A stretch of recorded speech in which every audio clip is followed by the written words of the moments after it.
The Kent Mountains are one of the most picturesque places of central Kazakhstan. Every visitor of Karkaralinsk is inspired to see those fanciful spruce-covered cliffs.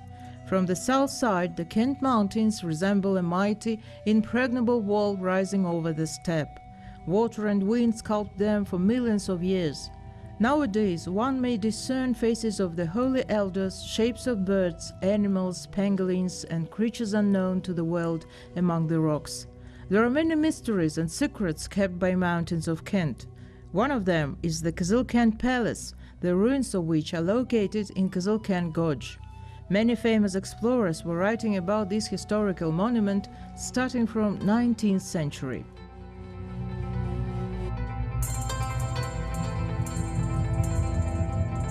Year 1824, April, Easter days. Colonel Simon Bronevsky is greeting us here. He is the head of the Omsk region. Here and his friends, along with his people, Cossacks, Dr. Liebestein, Duke Didiani, and 7 Cossacks are waiting for Tursun, grandson of Bukay Khan.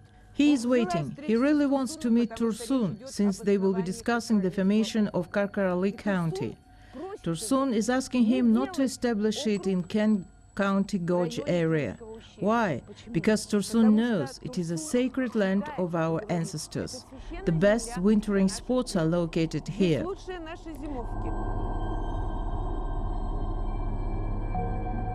This is how the Kyzyl Kent Palace was discovered, or rather what was left of it. Since then, travelers, geographers, historians, ethnographers were visiting these mysterious ruins on numerous occasions. They had left valuable descriptions of this amazing building. The picturesque gorge contained a 2-story cruciform building made of rough stone. The roofing was absent. The remains of the walls were plastered. 4 large columns supported galleries on the upper floor and the attic. Kazakhs worshipped it as a sacred place. However, in the mid-20th century, the building underwent further destruction. During the period of collective farming, locals used the stone for outbuildings constructions. There are only 2 photos left of the early 20th century, made most likely by Ivan Chekerninsky, a researcher of Kazakh antiquities, who visited the Kyzyl Kent Valley in 1928. Based on this picture, we were able to make the project of partial reconstruction.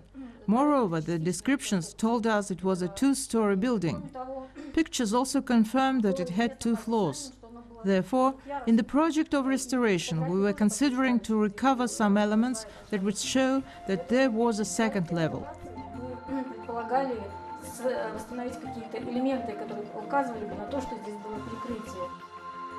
Kyzyl Kent Palace was the only building of vast territories of Sararka that had survived since the Middle Ages. Some argued that it used to be a pagan temple, a home for an anchorite. Others that it was a Kalmyk monastery. There is a Kazakh folklore love story between daughter of Jungar Khan and a Kazakh boy which explains the origins of this ancient building.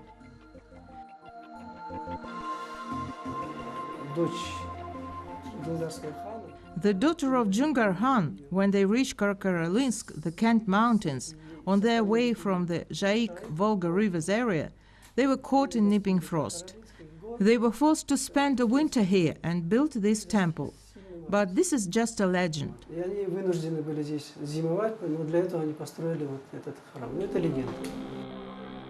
A new stage in the study of the temple began in 1985, when the archaeological excavations of the ancient ruins of Kyzyl Kent had started.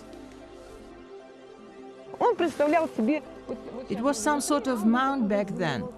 2 young at the time and presently well-known archaeologists Juman Smailov and Arman Beysenov within 2 years started the excavation of this remarkable complex. The archaeological site had been repeatedly looted over a century and a half time. Therefore, there were not many artifacts found there, but all items were indicative. They confirmed the intuition of the scholars about uniqueness of this historical monument.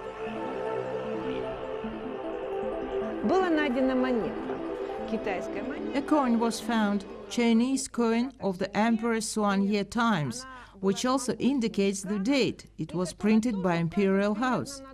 Somewhere in the middle of the 17th century, which again confirms the dating of the construction of the monastery. These unique artifacts are kept at the Museum of Karaganda University, named after Yevgeny Buketov. Among the valuable exhibits, small pieces of fretwork from the decoration of the temple.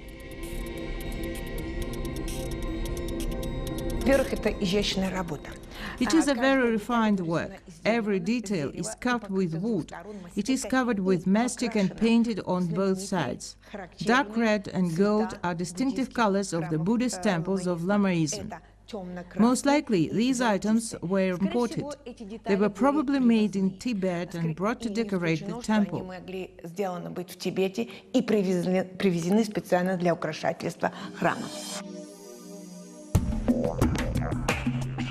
However, in order to affirm that in the center of Sararkar, far away from Tibet, was a Buddhist temple, more compelling evidence was needed.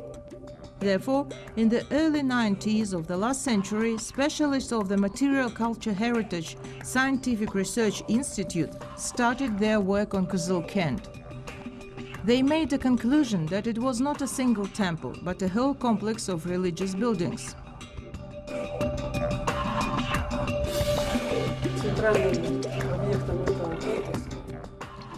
The central object of the complex is the main temple, which is a cross-shaped building made of rough stone and mortar.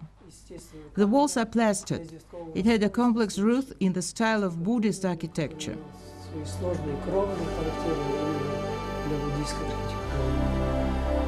Such layout can be seen in many Buddhist temples. 2 rows of 6 columns separated the central hall into 3 parts. They supported the gallery of the second floor and roof with skylights. The other 4 pillars were supporting the balcony above the entrance, from which lamas playing various musical instruments called for the services during major religious holidays. The main temple of Kyzyl Kent was built according to the canons of Tibetan Buddhism. The basis of any Buddhism structure is the mandala. Here's a quadrate inscribed in a circle. Then there's a circle inscribed into a quadrate. As a resulting, the forms of quadrate turn into a cross. And these are the crosses we see here. That is, we say that the basis of the main room is a form of mandala.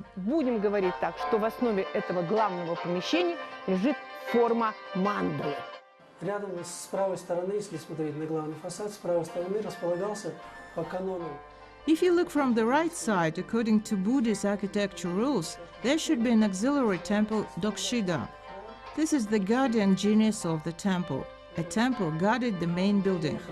Храм, который охранял главное сооружение.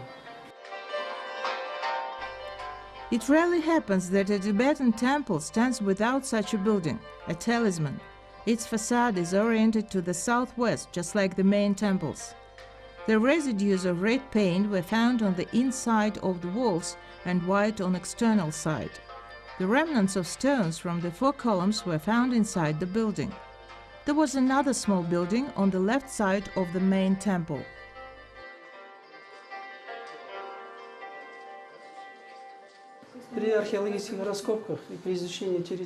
Some mysterious sites were discovered here during archaeological excavations of the temple.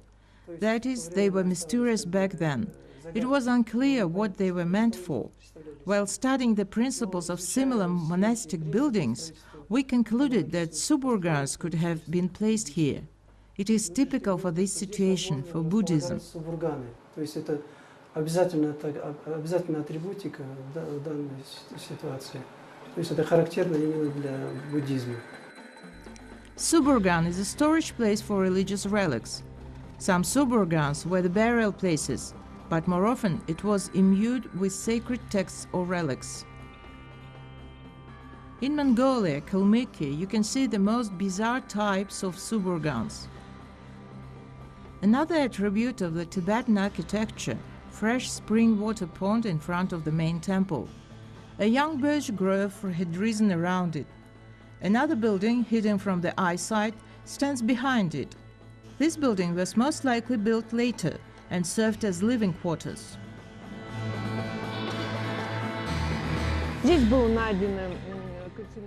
Calcified bones of animals have been found here. That is, there was a fireplace. It was a sacrificial spot for local deities and llamas. Please notice, the main entrance facing the south is connected with this ritual spot. That is, it was a shrine, an altar. You get there through the water. That is, here we are facing two major elements. Passage through the cleansing fire, water, and you get inside the temple. Fire and water, the indispensable attributes of Tibetan or Mongolian monasteries. To enter the main temple, one ought to go through all circles of prayers and incantations around suburgans and temples, following the course of the sun, and then read a prayer in the garden temple. In the middle of the valley, on an elevated ground, there was a platform for mobile accommodation, huts. Scientists have been wondering over who has built this monastery in the steppes of Central Asia, how Buddhism penetrated these areas.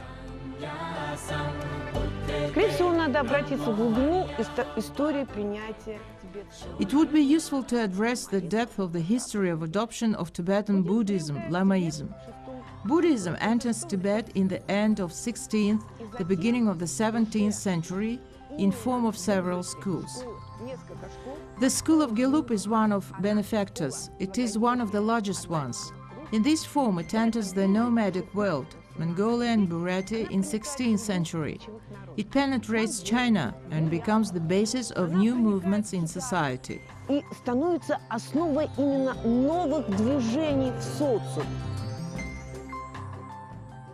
By the mid-17th century, Jungar Khanate expanded its borders to the west, to the territory of modern Kazakhstan.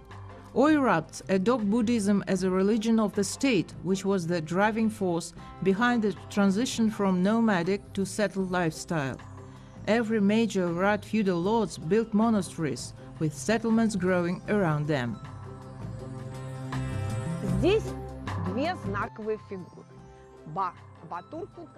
Here are two significant figures, Batur Hon Taiji and Kundulen Ubashi. One represents the house of Choros, the other of Hoshiut. So Kundulen Ubashi leaves Tarbagatai to roam in central Kazakhstan, in steppes of central Kazakhstan. He becomes friend with Kazakh Khan Jangir, supports him in battles against Choros' house. By the way, Kazakh folklore has stories about Kalmyks living as nomads right next to them. Well, so does Kundulen Ubashi. He organizes a construction, since every noble Oirat considered it his duty to build a monastery in honor of his new religion. Most likely he's the founder and the builder. Своей новой религиозной принадлежности. Скорее всего, он и является основателем и строителем. Jungars call Kyzyl Kent Canyon Kyzyl Kenish, Red Treasure Chest. No one knows what treasures Kyzyl Kent monks stored over here, but they chose this place for a reason.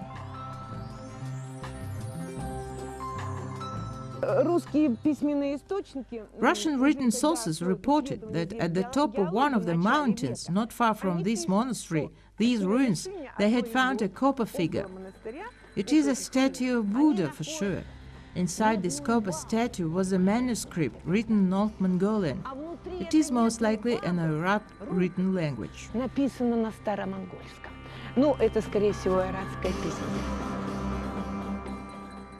In the vicinity of Kent Gorge there is a lot of rock crystal. In the crevices of rocks plenty of juniper. Rock crystal played an important role in religious rituals. According to Buddhist beliefs, it is concentrating vital powers. A juniper was necessary for kindling censers and ritual fires. Besides, there are many caves in the Kent Mountains where monks could meditate, pray for salvation of human souls.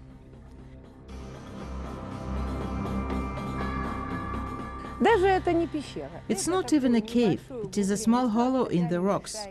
a small niche. These niches, too, in their own way, attracted followers of Buddhism, Lamaism. Where else would one cut off this thread, a web of desires? Only seclusion.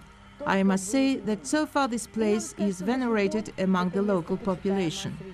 They come here and leave inscriptions. They come here to the tree of wishes. Junga Monastery was not merely a spiritual and religious center. Whereat nobility paid visits, caravans were stopping. It was some sort of a small town with its own life, a small fortress. Blast furnaces were found not far from temple complex. There was a metal processing site. Kent Monastery was never a palace, as it was called among the people. It was built for strategic and religious purposes. However, it wasn't long until the monastery stopped functioning. According to several artifacts, in just a few years' time. Why did monks leave this place? Perhaps intestine wars of Jungars were to blame. As a result, Kundalenu Bashi left these lands. His camps were moved to Emba and Sirt rivers area, next to Kalmyks of Volga. Monastery, abandoned by people, gradually turned into ruins.